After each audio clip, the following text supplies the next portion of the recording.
Welcome to Couple Nobodies podcast. I'm Jeff, I'm Brian, and we are a couple nobodies. and it's been that way for a while. Been that way for a while. We tried to be somebody, Tried so hard to be somebody. and now we're comfortable being nobodies.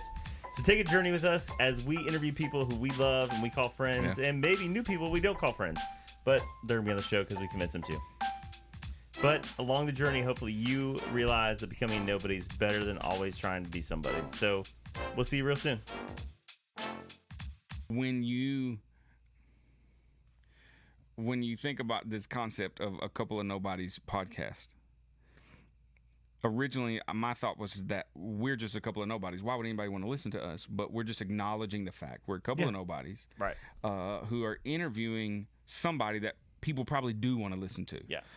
Whatever author or musician or artist or minister or leadership guru that we can convince via emailing their assistants Right. to jump on a podcast with us.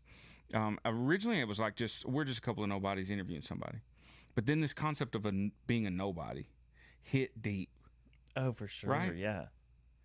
So when you think about a nobody, it's not a bad term, No. right? I think we want to redeem it. Yeah, especially in a culture that's trying so hard to be somebody. I tried so hard to be somebody. Yeah, or at least I need everybody to think I'm somebody. Oh my gosh, yeah. Right. And so my bios are great, or my photos are filtered. You should see my CV when I send people for jobs. Yeah, and I think it really resonated in me personally, accepting the fact a couple of nobodies is not this negative thing. I think it took me a minute. I want to still be somebody sometimes. But I think what I get comfortable with is if fame or notoriety comes at the cost of faithfulness, it's not worth it. If notoriety comes because I'm faithful, then God put me there. Yeah. So I get a chance to do a lot of things around the world, and usually we keep a lot of that stuff just in-house. If you're not a part of it happening, we're not talking about it. I get so mad that you don't tell people about it. Right. So, but Matthew 6 was always the thing for me. When you do something good, do it in secret. And then, like, I was in this Jeep with a pastor overseas, and we're having this conversation. And he says, well, Brian, what about the fact that Jesus says, let your light so shine before men that they see your good works, glorify your Father in heaven. And then he hit me with this mic drop.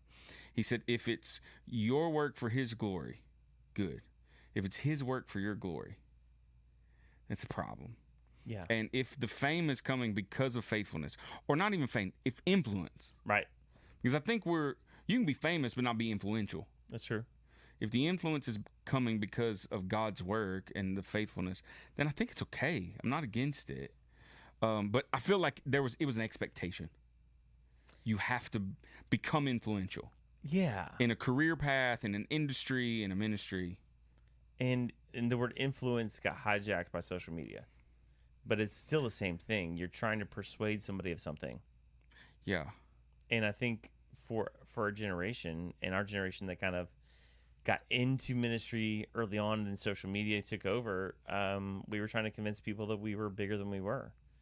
And I think for you and I, we got really comfortable we're working on being very comfortable with being authentic in who God made us to be and comfortable with where God's put us to be. Yeah. And recognizing that when we say we're nobodies, a couple of nobodies, we generally mean nobodies to the general public. Yeah, we have no fame. But there's this part of us that I know there are places my name matters. I hope so. Yeah, like, and not just, well, my wife loves me or my mom, but there are places that you have influence, that you're not. There are rooms that you go in and you're not a nobody in that room. Mm-hmm. Your opinion has value, but when I'm a nobody to the masses, sometimes it feels like I'm nobody to everybody. Yeah. There are people in town who know my name, but if I leave town, nobody knows me. Yeah. And I'm okay with that. Now, again, what we've come comfortable with is that it's not about our name being famous, but everything we've done as we've moved towards being healthy individuals, and we talked about that, and we'll probably talk about that over the course of the show, Yeah. is that the name of Jesus becomes well known way more than my name. And when we talk about being a nobody, it's this idea that, like, it's not about our name becoming known. It's about the name of Jesus getting known across the world or in the rooms we're in. Maybe we don't become Reinhard Bonnke or Billy Graham or these mega whatever who all over the world people know. But man, we're famous with a couple people. And this value in, like, nobodies have so much power. Like, the nobodies need to create art. Yeah. Write books. For sure. Like, start companies, start businesses, dream ideas. Because if we let the somebodies do everything, there's a lot of stuff that's never going to get done. 100%. And I think that I was in some moments trying to become somebody, and then I would do something great. Once I become somebody to a lot of people, now I'm ready to do the great thing. When a lot of the history that we've looked at, the people who have done great things were nobodies while they were launching out. Their impact came before their influence sometimes. Yeah. And I think that's really good. I think for me, this idea of a nobody is a check on my own pride. Yeah. Man, I'm just dead level honest. Like, if I got known, it would be easy for me to take first place and Jesus take second. Yeah. Jesus would be my silver medal winner. I'm going to make sure he's in the picture. Okay. Like, yeah, he's in the photo. Yeah. Like, we're going to selfie together. But it's not, I'm going to make sure I'm in the best lighting. So as a dad who has grown-up kids who are dating, you always put their +1 on the end of the photo, because if they break up, you can cut them out. Yikes. And I think sometimes when we become famous, we put Jesus on the edge of the photo. Yeah. Because we can just cut him out at some point if we need to. Yeah. But using that photo metaphor, I think he's got to be in the best lighting, be front and center, and I'm next to him and in making sure that he's got the spotlight. Yeah, I heard a minister say one time that there are a few things that humans can't handle. They're too heavy. Yeah. One of those things is being worshipped. For sure. Like, it's not that God's in heaven, like, oh, I'm so jealous. I can't believe that people love Stephen Furtick so much, or Elevation Worship, or Jen Johnson is getting too big that Jesus is jealous of her. But it's, if someone is that worship is too heavy, right, it crushes you. And when not our goal, but when the trajectory of our decisions is notoriety and influence, it becomes this grandiose worship. This is totally a plug, so if somebody can make this happen, make it happen for us. A guy named Al Andrews, he's in the Nashville area. He has a ministry therapy center called Porter's Call, that is for specifically the people of the music industry or the at-large fame industry of Nashville. Okay. And he talks about this, same idea, Brian, that our souls are not meant to carry fame. So when you show up to Nashville with your guitar and nobody knows you, and you strike a deal with whoever, and 6 months later you're on the biggest stages and everybody screams your name, that quick escalation usually crashes quickly too. Yeah. And he talks about that our souls are not built for fame. And he does a lot of sort of working with that group on how to handle fame. And so for you and I as young men, I think in chasing faithfulness, we wanted a little bit of fame. As grown men, we kind of got to a place of going, we're just really okay with just being faithful. Yeah, and recognizing there would never have been enough affirmation. No. In the influence, the numerical fame, the followers on social media, or the people who attend the conferences, or however many people who read your book or your blog or the podcast. And even this platform, it's not built on like the Brian and Jeff, the name of a person. No. It's like, okay, it's a couple of nobodies. Theoretically, 5 years from now, we could hand a couple of nobodies to a couple of other nobodies, That'd be awesome. and they just run with it. Mm-hmm. And probably do better than we would. Yeah, they probably will. I hate you guys. Future us, that's not us, we don't like you. I hate you guys for doing it so much better. There is this honest place, though, that we want, like, I want to matter. Yeah. And it's really hard to metrically fit that in.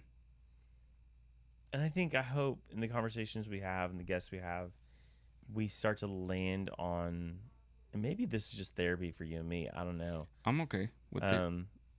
Figuring out the measure of what matters. Yeah. It's not in follower counts. It's not in downloads. It's not in books sold. It's not in even the people who attend a church we speak at. I think it really is success is measured in faithfulness. And for us, we're in different tracks. You travel the world doing missions. I do a lot of other things. I coach, I mentor, I do all kinds of other things, sometimes speak.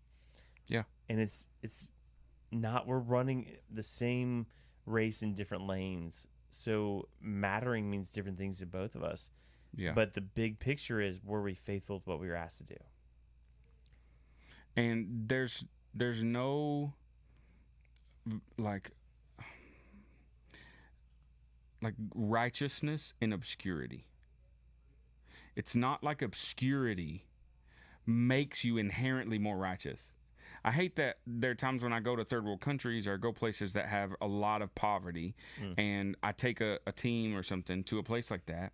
And they get there and like, man, but these people, they're in poverty, but they really know Jesus. I wish sometimes we knew Jesus like they did, as if the poverty is the thing that people believe brings them closer to Jesus. Right. So then the solution for the world is just more poverty. So that's, I mean, it's worked for me. I don't know. Just kidding. But I don't think obscurity is like this righteous path, like where we're like, oh, I'd say we as nobodies in obscurity, we have it right. All these other people who are seeking influence, or I think there are people who are running the algorithms, who are boosting the posts, who are doing all the right things. There are people who are writing the books and then going and trying to sell them. That they're doing it righteously. They really want to make Jesus known, but the pressure that comes on maintaining that momentum, that followership, yeah. I think it's interesting. Like, Jesus was an influencer. Like, I don't even know that I like saying that out loud, but I mean, we look at some of the stories, and he's got 5, 6, 10, 12,000 people showing up to hear him give a talk. Like, and sit for hours, like so long that they were hungry that if they had walked back to town, they'd have passed out. Like, bro had like influence, the original influencer, maybe not original, but I mean, he was an influencer. But he also learned these really great things of pulling away to be by himself with the Father. Yeah. And I think that's maybe the balance we got to come to, is like, when is it okay, or when is it right that God puts us in spaces and places to have influence? And when is it right that we need to just pull back and be with our Father? And always, when Jesus did so well, and I'm sure we'll have more conversations about this, is like, it was about him, but it wasn't. Like, it was always about his Father in heaven. Yeah. Like, he was always about that. And for us as believers, if you're not cool, we can still have that conversation. But for us as believers, we want to make sure that it's about Jesus, about our Father in heaven, because pride is really easy to get caught up in. As somebody who has lived it, crucified it, lived it again, and had to crucify it again, pride's really easy to show up, and it becomes about how good I did the things for God. I think with Jesus, he had such great purpose that popularity was the side effect. Like, his purpose was so valuable for the people of the day that popularity happened organically. And that still happens like that, where it's somebody has content that's really so good that becoming an influencer just happens. That what they're doing is important, and so the byproduct of doing something important sometimes means influence, Yeah. following, notoriety. What I hope as people listen to us, one, that they're processing some of the same things we are. Hopefully, people that we're 10 years further down the road, and some people are catching it in their 20s, early on, Please catch your 20. earlier than I did. Please catch in your Some 20s. people who are right where we are, and some people who are ahead of us, who are also coaching and mentoring and can use some of the experiences and the people that we talk to help. But I hope that this gives people real permission and this boldness to accept the fact that you can be a nobody and then still do whatever you want to do as a nobody, as a person who is still in obscurity. The people at your church don't know that you can sing yet. Sing anyways. Yeah. Post the video. Right? Nobody knows that you have tons of notes on your computer of book ideas, but write. For sure. And create. My therapist, who, funny enough, lives in town but is moving at the end of the month. Ouch, bro. Yeah. That's tough. It's okay. We'll talk off camera. Yeah, I'll get a new therapist, I guess. But he said something that was so life-changing to me. He said, when you become the real you, you'll find that people really like the real you. And so be you, be creative, be authentic, write the songs, write the books, sing the songs, tell your story, whatever it is God's put in you, because somebody is going to like the real authentic you. And being a nobody is really about being authentic as well. It's not just being hidden.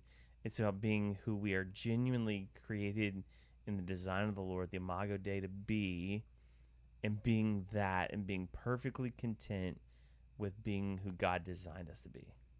And it's definitely, like, as a play on words, there's an element of it that it's kind of being cute in the sense of we're not nobodies. Right.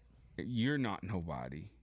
There is this value system in the kingdom that it's just built on, like, for God so loved, thought so highly, knew who you were to such an extent that ransoms heaven. Right. So there is this, it's coy, whatever, it's a play on words, a couple of nobodies, and I think instantly everybody knows what that means.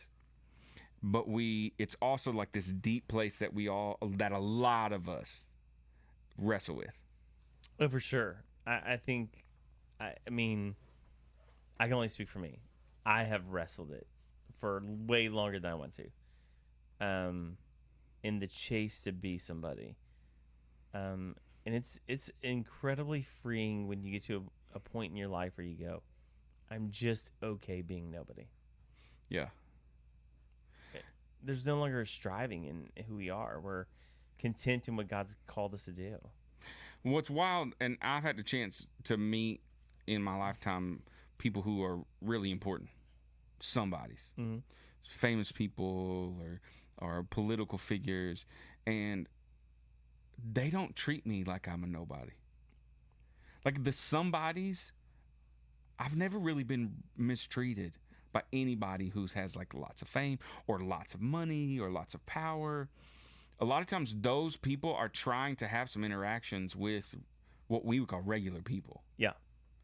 And I know, like, with the other podcasts that you've been involved in, you've had like a lot of people that I don't know if they'll come and talk to us, or I don't know. We don't have like a platform that's huge that they would, but I mean, you get a lot of yeses from people. We got yeses, and what I learned, Brian, is, and you've learned this as well, they're incredibly normal people. Yeah. Like, we put them on platforms. Yeah. And some people do. I've encountered people who thought a lot of themselves because of fame. But most of the people are just okay being them. And by being them, God has promoted them in order to promote his name. Yeah. and they're just regular people who just a lot of people know Yeah. or have a gift that Yeah. they've given the kingdom. So I got to hang out with and kind of become friends with a guy that's got a lot of following. I know who you are, but will you be on the show? I don't intend to name drop, but we were backstage at this person's show, and I mean the massive crowd. Context clues, artists. Right, artists. So we're backstage at the show, and they're walking on stage, and it's got all the stuff, like everything you would think of these massive shows. And as this person's walking by, my wife leans into their ear and says, "I know all these people are here to see you." Like 3 seconds, there's a countdown, everything's happening. All these people here, but all I can think of, and she whispers this memory that's absolutely humiliating to this person, where they just made the biggest fool of themselves. And people want to be treated normal and regular. And I think we're going to find that as we interview more and more people, as people come on the podcast, as people join conversations, we'll find more people want to be in conversations where they're treated normal. And I hope those of you that are listening find that to be true as well. Yeah. That just because somebody wrote a book and got known, or they have a platform, or they've figured out the algorithm, or their content is hitting you right between the eyes, so to speak, it doesn't make them more than in any form or fashion. Yeah. It just makes them a nobody that got a little notoriety. And so I think one of the conversations we'll hit a lot is this idea of stewardship. How have people stewarded what God gave them? I think when you see, and unfortunately we're in also a time and period where we're seeing a lot of people in ministry fall, a lot of things get exposed, and a lot of bad stuff happen or come to light. Yeah. I think some of that is just when you start believing your own press more than believing what God's called you to do. And I mean, I'm not saying we won't encounter that ever. But my hope is that the conversations we have are genuine, authentic, that they help equip and empower you as a listener to become a nobody that does something incredible for God. Yeah. And that we can have a lot of fun. Yeah, we're going to have fun. In the conversations, in the banter of treating people normal. Right. If you know Brian and I, there are going to be jokes. Yeah. Probably not funny jokes, but there will be jokes. Yeah. It's true. I mean, I will tell several dad jokes. Yeah. I don't know. Really, really poor dad jokes. Yeah. I'll just probably laugh. He's a good son. Yeah. So, all that said, we're still a couple of nobodies. But we're inviting you to join us on this conversation, this journey. We'll see where it goes. We're going to have some friends at the table with us and some friends in the conversation, some people you know, some people you don't know, some people we want you to know because they have something to give the kingdom. So over the next couple months, years, decades, centuries, however long the Lord leads, we'll be in Brian's basement. Just a couple nobodies.